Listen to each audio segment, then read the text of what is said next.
जिस प्रकार सदन के सभी सदस्यों ने हिंद की चादर गुरु तेग बहादुर जी के बलिदान दिवस पर अपना व्यक्तित्व रखा, निश्चय इसमें कोई दो राय नहीं है कि आज भारतीय जनता पार्टी श्री नायब सिंह सैनी जी के नेतृत्व में, पूर्व में मुख्यमंत्री रहे मनोहर जी के नेतृत्व में एक ऐसी परंपरा शुरू की गई कि हरियाणा प्रदेश में गुरुओं की जयंतियों को मनाने का एक परंपरा शुरू की गई। और हिंद की चादर गुरु तेग बहादुर जी के बलिदान दिवस के उपलक्ष्य में 350 साला जो बलिदान दिवस था, पूरे हरियाणा ने ही पूरे देश ने उनको नतमस्तक होकर बलिदान किया। और अभी मैं कुछ विपक्ष के साथियों की बात सुन रहा था, हालांकि ये राजनीति से ऊपर उठकर के विषय है।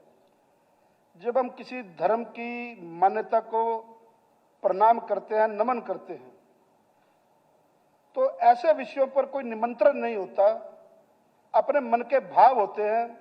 हम उन गुरुओं को नमन करते हैं, उन ऋषि मुनियों को नमन करते हैं।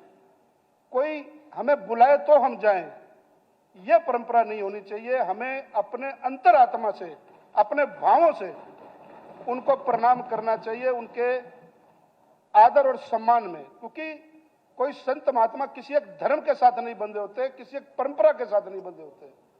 हमें सब लोगों को इस परंपरा से हटकर कि हमें कोई बुलाएगा तो हम जाएंगे। हमारे यहां से जब प्रभात फेरियां निकलती हैं, गुरु जी के समागम में कई प्रकार की भव्य शोभा यात्राएं निकलती हैं, तो घर घर में जाकर के कोई निमंत्रण नहीं देता। हमें जाकर के स्वयं पालकी के समक्ष माथा टेकना होता है, दरबार साहब के समक्ष माथा टेकना होता है। तो मैं समझता हूं कि राजनीति से ऊपर उठ करके इन विषयों को, जिन गुरुओं ने हमारी हिंद की चादर, जिनको हमने कहा हिंदुओं को बचाने का काम किया, राजनीति से ऊपर उठकर उनको हमें प्रणाम और नमन करना चाहिए। बहुत बहुत धन्यवाद। श्री कुलदीप वत्स जी। धन्यवाद स्पीकर सर। ऐसी बात कही है कि विपक्ष में चाहिए, इनको ये उसमें सर्वदलीय बैठक में मौजूद नहीं थे जिसमें हम थे, जहाँ फैसला किया गया था कि सबको हम बुलाएंगे, करेंगे। इनको पता ही नहीं है। और मेरे को धर्म, किसी को धर्म की शिक्षा देने की जरूरत नहीं है। मेरे से बड़ा हो सकता है धार्मिक कोई भी ना हो, धर्म की शिक्षा देने की जरूरत है क्या? कोई नहीं, वो मुख्यमंत्री जी बोले। नहीं, अपना विषय, ये हमारे को धर्म सिखाएंगे, ये हमारे को धर्म सिखाएंगे, नहीं धर्म को सिखाएंगे। श्री कुलदीप वत्स, श्री कुलदीप वत्स। अरोड़ा जी एक मिनट रुक जाओ। नहीं ठीक है, रुको एक बार। मुख्यमंत्री जी देंगे जवाब इन बातों का।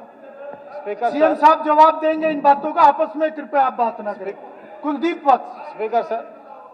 स्पीकर सर, जो आज इस पे चर्चा है और उस महान शख्सियत जिसका नाम ही हिंद की चादर दिया, गुरु तेग बहादुर जी की बलिदान दिवस पर बीच में हम सब अपनी तरफ से और सारे साथियों ने, हमारे सीएलपी नेता है जो हमारे सबके नेता है, हमने सरकार का समर्थन किया है।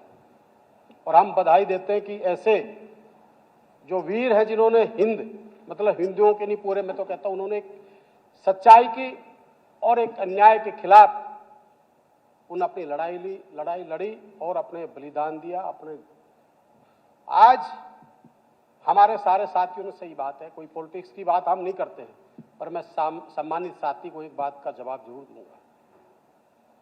आप कहते हो पॉलिटिक्स, हम जन्मजात से गुरुओं को भी मानते हैं, हम मंदिर को भी मानते हैं, हम गुरुद्वारा को भी मानते हैं, हम मस्जिद में भी जाते हैं, हम सुबह उठ के राम राम भी कहते हैं।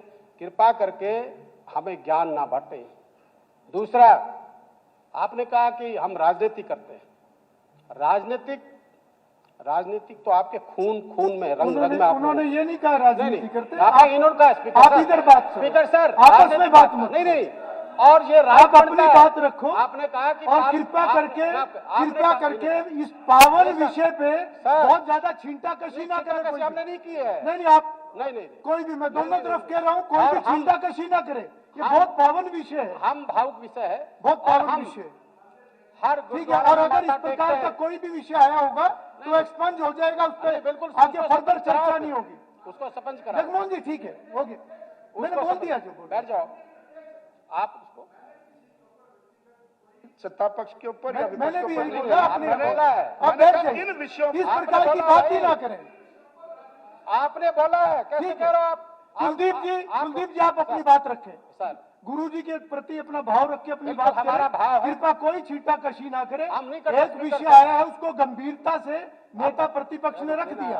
अब उसके ऊपर छीटा कशी ना करे कोई भी। स्पीकर प्लीज साहब आप अपनी बात कोई रखें। चीटा किसी नहीं जी, करा और ना मैंने की। रही बात श्रद्धा की, हम पूर्ण रूप से श्रद्धा से ही, और श्रद्धा ही हमारे अंदर है, हम श्रद्धा से ही बात करते हैं।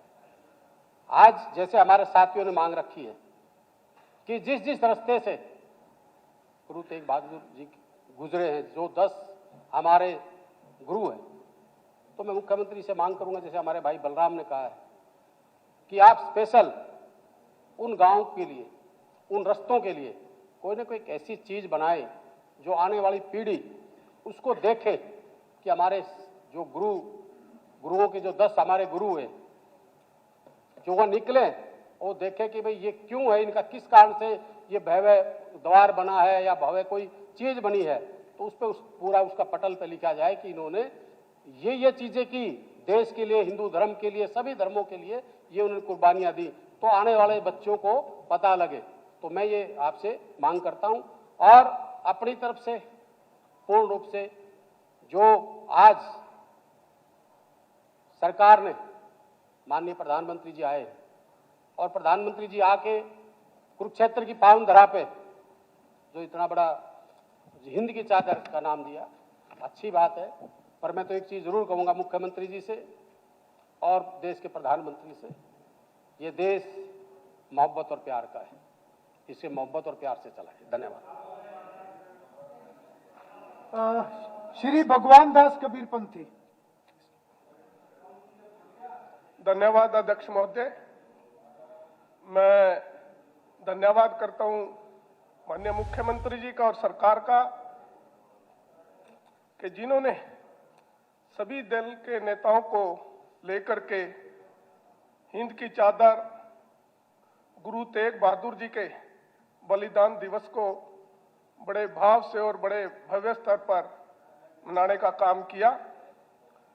कई दिनों तक पूरे प्रदेश भर में कई मैराथन, कई ब्लड डोनेशन के कैंप और कई स्कूल कॉलेजों में प्रतियोगिता भी कराई गई। इसका एक ही भाव था कि हर वर्ग के नागरिक, खासतौर से युवा, उस गुरु तेग बहादुर जी के जीवन के बारे में समझे, जिन्होंने कुर्बानियां दी, हिंद की रक्षा की। और मैं तो विधानसभा नीलोखेड़ी से, जहां पर हमारा त्रावड़ी कस्बा है, वहां पर भी कई दिनों तक श्री गुरु तेग बहादुर जी का शीश रखा गया था और आज एक ऐतिहासिक गुरुद्वारा वहां पर है, जहां पर विश्व भर से लाखों श्रद्धालु वहां आकर नमन करते हैं। तो मैं आपके माध्यम से मुख्यमंत्री जी से प्रार्थना करूंगा कि वहां पर कोई ऐसा शोध केंद्र वहां बनाया जाए ताकि आने वाले जो खासतौर से हमारी युवा पीढ़ी है वहां पर आए, समझे और गुरु तेग बहादुर जी की जीवनी के बारे में समझे। धन्यवाद। श्रीमती गीता बुक्कल, थोड़ा संक्षिप्त, इस समय थोड़ा ज्यादा हो रहा है।